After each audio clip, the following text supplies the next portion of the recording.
एकादशी पर बहुत ही खास शुभ संयोग बन रहे हैं। और यदि आप चाहते हैं कि आपके जीवन में माता लक्ष्मी की कृपा बनी रहे, स्थिर रूप से लक्ष्मी आपके घर में विराजमान हो, तो आप एक काम एकादशी पर जरूर करिएगा। दोस्तों, आपको बता दें कि इस एकादशी पे, जो फाल्गुन मास के शुक्ल पक्ष की एकादशी है, इसे आमल की एकादशी के नाम से जाना जाता है और इसे रंग भरी एकादशी के नाम से भी जानते हैं। इस दिन आंवले के वृक्ष की पूजा परिक्रमा विशेष तौर पर दोस्तों हम जीवन में पूर्ण श्रद्धा और भक्ति के साथ में कोई भी शुभ कार्य करते हैं, उसमें हमें उन्नति, तरक्की और हमारी मनोकामनाएं अवश्य ही पूर्ण होती हैं। और आपको बता दें कि इसे रंग भरी एकादशी क्यों कहा जाता है। इस दिन भगवान शिव माता पार्वती के साथ पहली बार काशी आए थे, काशी विश्वनाथ वाराणसी। और इस दिन गुलाल अबीर का प्रयोग भोलेनाथ की पूजा में अवश्य करना चाहिए। इससे जीवन में सौभाग्य की प्राप्ति होती है। तो उपाय क्या है वो हम आपको आगे बताएंगे। पहले आप जानें कि इस बार की जो ये आमल की और रंग भरी एकादशी है, कब हमें व्रत करना है, पारण का शुभ समय क्या होने वाला है, कौन कौन से नक्षत्र हमें मिल रहे हैं और जो आपको उपाय करना है वो कब करना है, और एकादशी के दिन पूजा कैसे करनी है। जैसे कि ये जो आपका 24 एकादशी होता है, इस बार जो अधिक मास लग रहा है उसको मिलाकर 26 एकादशियां हो जाती हैं, शुक्ल और कृष्ण पक्ष दोनों को मिला के।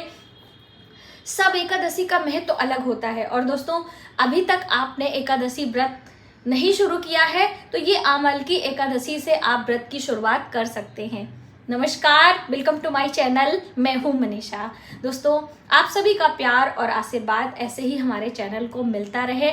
और आप में से जो नए आते हैं, प्लीज़ चैनल को सब्सक्राइब कर लीजिए। वीडियो हेल्पफुल लगती है तो एक प्यारा सा कमेंट ज़रूर करिएगा। नमः शिवाय, ओम नमो भगवते वासुदेवाय नमः, कोई भी मंत्र आप लिख सकते हैं। इस दिन हरिहर के पूजा करने का विधान बताया गया है, तो आप एकादशी का व्रत अवश्य करें। हमारे जीवन में पुण्यों की बढ़ोतरी कराता है ये जो एकादशी है, पंच महाव्रतों में एक व्रत माना जाता है, तो आप अवश्य करें। अब आइए जानते हैं कि एकादशी तिथि की शुरुआत कब हो रही है और पारण का शुभ समय क्या होगा। इस बार की जो एकादशी तिथि है उसकी शुरुआत हो रही है 26 फरवरी रात्रि 12:33 पर, और एकादशी तिथि समाप्त हो रही है 27 फरवरी को रात्रि 10:32 पर। यानी आप 27 फरवरी को देखेंगे तो सुबह सूर्योदय से लेकर सूर्यास्त तक हमें एकादशी मिल रही है। तो आप व्रत हम 27 फरवरी को ही रखेंगे। और इस बार एक ही एकादशी है, इसमें कोई संशय, कोई आपको भ्रम पालने की जरूरत नहीं है। और दिन है शुक्रवार, जो कि माता लक्ष्मी का दिन है, बहुत ही शुभ माना जाता है, तो आप व्रत अवश्य करें।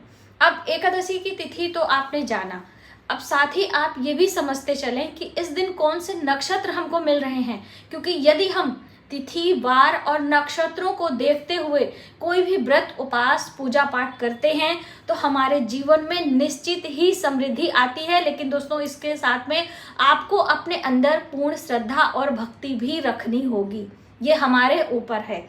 ठीक है, तो अभी हमें कौन से नक्षत्र मिल रहे हैं? आद्रा नक्षत्र, जो कि सुबह से है 27 फरवरी को आद्रा नक्षत्र हमें मिल रहा है। सुबह से लेकर 10:48 तक है। उसके बाद पुनर्वसु नक्षत्र लग जा रहा है, तो इसलिए सुबह सवेरे स्नान ध्यान करके भगवान भोलेनाथ पर जलाभिषेक अवश्य करें। और जैसा कि आमल की एकादशी है, आप आंवले का भोग भगवान शिव को लगाएं। 1 लोटा जल, कच्चा दूध, जो भी आपसे बन पड़ता है, आंवले के रस से भगवान भोलेनाथ का अभिषेक करें। इससे आपके जीवन में शुभता आती है। कहते हैं आद्रा नक्षत्र में भगवान शिव की पूजा बहुत ही शुभ होती है। तो आप ये कार्य आमल की एकादशी यानी शुक्रवार 27 फरवरी को अवश्य करें। और सुबह से लेकर 10:48 के बीच कभी भी आप कर सकते हैं। तो ये पहला उपाय हो गया। अभी दूसरा, पुष्य नक्षत्र भी लग रहा है। और पुष्य नक्षत्र कब लग रहा है? 28 फरवरी को, यानी जब हमारे व्रत का पारना होगा, तो पारना से पहले भी आपको कुछ विशेष चीजों का ध्यान रखना है। लेकिन दोस्तों, उससे पहले आप समझें कि पूजा हमें कैसे करनी है। जैसे कि सुबह सवेरे आद्रा नक्षत्र में हमें भगवान भोलेनाथ का अभिषेक करना है। अब आप सोच रहे होंगे कि व्रत तो हम भगवान विष्णु के निमित्त कर रहे हैं, क्योंकि आमल की एकादशी है और हर एकादशी पर माता लक्ष्मी भगवान विष्णु की पूजा की जाती है, लेकिन आद्रा नक्षत्र के कारण भगवान शिव की भी पूजा करेंगे। इसीलिए हम बोल रहे हैं हरिहर की पूजा, और हरिहर की पूजा करने से समृद्धि, मान सम्मान, धन वृद्धि होना ही होना है। तो आप इस चीज का ध्यान रखें। अब जिस दिन 27 फरवरी दिन शुक्रवार है, सुबह सवेरे सूर्योदय के साथ उठें, अपने नित्य कार्य को करते हुए स्नान ध्यान करें, 1 लोटा जल भगवान सूर्य को चढ़ाएं, 1 लोटा जल भगवान शिव के शिवालय में चढ़ाएं, आंवले के रस या फिर कच्चे दूध में शक्कर मिलाकर अभिषेक करें, अपनी मनोकामना बोले, 1 दीपक लगाएं, शिवालय जाकर। अपने घर में जो नित्य पूजा अर्चना करते हैं वो तो आप करेंगे ही करेंगे, लेकिन इस दिन आंवले के वृक्ष की पूजा भी की जाती है। दोस्तों, आंवल की एकादशी इसीलिए कहा गया है।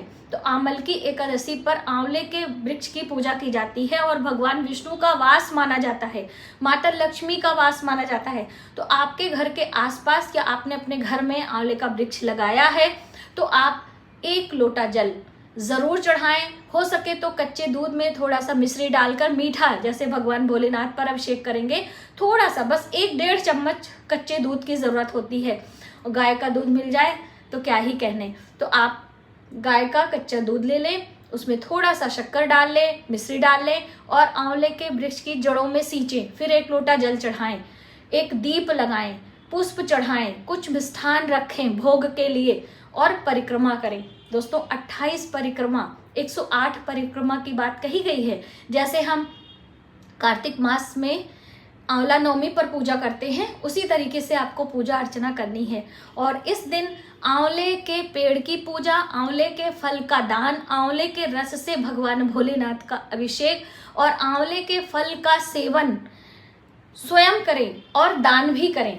तो आपके जीवन में माता लक्ष्मी कभी जाती ही नहीं है, स्थिर रूप से निवास करती हैं। तो ये दूसरा उपाय है कि आंवले के वृक्ष की पूजा परिक्रमा आपके घर के आसपास जहाँ भी हो, अभी से आप पता लगा लीजिए, ठीक है। नहीं है तो 1 पेड़ आप अपने घर में लाके लगाएं, बहुत ही शुभ होता है दोस्तों आंवले का वृक्ष अपने घर में लगाना। आप लगा सकते हैं कहीं भी, बालकनी में, छत में, आपके घर के मुख्य दरवाजे पर खाली जगह है तो आप बिल्कुल लगाएं, बहुत ही शुभदायी होता है। ये आपने जाना। आंवले का फल बहुत लोगों को नहीं मिलता है, तो आप आंवले का मुरब्बा भी खरीद सकते हैं, आंवले की कैंडी खरीद सकते हैं दान के लिए। और ये दान किसी ब्राह्मण को, बच्चों को, किसी भी लोग को दे सकते हैं। तो आपने जाना कि आद्रा नक्षत्र में भगवान शिव की पूजा, आमल की एकादशी पर आंवले के वृक्ष की पूजा। अब आइए जानते हैं कि हम पारण कब करेंगे, पारण का शुभ समय क्या होने वाला है, पारण से पहले क्या करेंगे। एकादशी व्रत 1 दिन पहले से शुरू हो जाता है, तो 10वीं तिथि का मान्य हम 26 फरवरी को करने वाले हैं, जो कि दिन है गुरुवार, जिसमें बहुत सारी बहनें व्रत भी रख सकती हैं। तो जो व्रत कर रही हैं वो तो अपना सात्विक आहार ग्रहण ही करेंगे, उसमें कोई बोलने की जरूरत नहीं है। लेकिन 1 दिन पहले से ही आपको चावल और लहसुन प्याज सात्विक आहार ही ग्रहण करना होता है, चावल और लहसुन प्याज का त्याग करना है।